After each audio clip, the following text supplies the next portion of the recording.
বাংলায় কংগ্রেসের সঙ্গে তৃণমূলের কোনো সম্পর্ক নেই। বুধবার সরাসরি কথা জানিয়ে দিলেন তৃণমূলের সর্বোচ্চ নেত্রী মমতা বন্দ্যোপাধ্যায়। মমতার কথায় আমার কারোর সঙ্গে কোনো কথা হয়নি।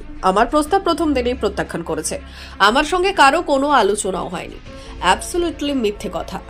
এদিন তৃণমূল নেত্রীকে কার্যত এই প্রশ্নে ক্ষুব্ধ হয়ে কংগ্রেসের নেতা রাহুল গান্ধীর বক্তব্যের প্রেক্ষিতে পাল্টা মন্তব্য করলেন।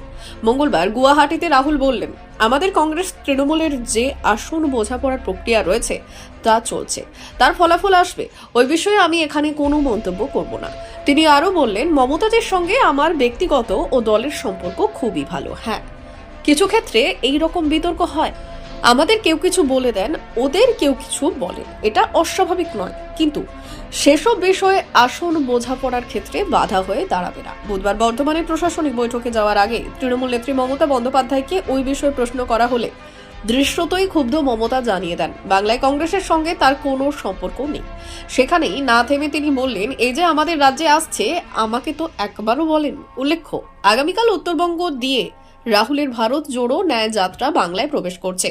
অসম থেকে রাহুল তার যাত্রা নিয়ে বৃহস্পতিবারই কোচবিহার দিয়ে বাংলায় প্রবেশ করবেন। তার একদিন আগে মমতার কথায় স্পষ্ট যে ইন্ডিয়ার শরিক হিসেবে তৃণমূল ওই যাত্রায় অংশ নেবে না। তখন থেকে আমাদের দল সিদ্ধান্ত নিয়েছে আমরা বাংলায় একা চলবো। ইভেন ওরা যে আজ থেকে র্যালি করেছে আমাদের একবার অ্যাজ এ ম্যাটার অফ কার্সি, আমি ইন্ডিয়ার অ্যালায়েন্স আমাকে একবার জানিয়েছে দিদি আপনার রাজ্যে যাচ্ছি না, জানাইনি। সুতরাং আমার সাথে কোনো সম্পর্ক নেই বাংলার ব্যাপারে। অল ইন্ডিয়ায় কী করবো না করবো আপনার ইলেকশন ভাববো। আমরা সেকুলার পার্টি, আমরা বিজেপিকে হারানোর জন্য যা করার জন্য। কিন্তু এখন কোনো চর্চা নেই, মিথ্যে কথা, অ্যাবসলিউটলি রং। মিথ্যেটা আমি বলবো না বলতে, অ্যাবসলিউটলি রং। কোনো কাগজ এটাকে নিয়ে পলিটিক্স করছে, এটা রং। আর একটা কথা বলে দেয়, কাজল শেখকে নিয়ে অনেকে পলিটিক্স করছে। ও তো জেলা পরিষদের সভাধিপতি আছে, আর ওকেও দুটো দায়িত্ব দেওয়া হচ্ছে নাটুকে দুটো। এত মিথ্যে কথা আপনারা কেন বলবেন, কেন লিখবেন? দিদি, শেখ শাহজাহানের বাড়িতে ফের ইডি রেড হলো আজকে। দিদি জোটে থাকবেন কি? কারো নিজের একার নয়, রিজিওনাল পার্টিগুলো আমরা একটা আমরা তো করেছি 300 সিটে একা লড়াই করুক, রিজিওনাল পার্টি বাদ বাকি সিটে লড়াই করবে, সেখানে ইন্টারফেয়ার করবে না। সেখানে এরা যদি ইন্টারফেয়ার করে তাহলে সেখানে আমরা বুঝবো অন্যরকম।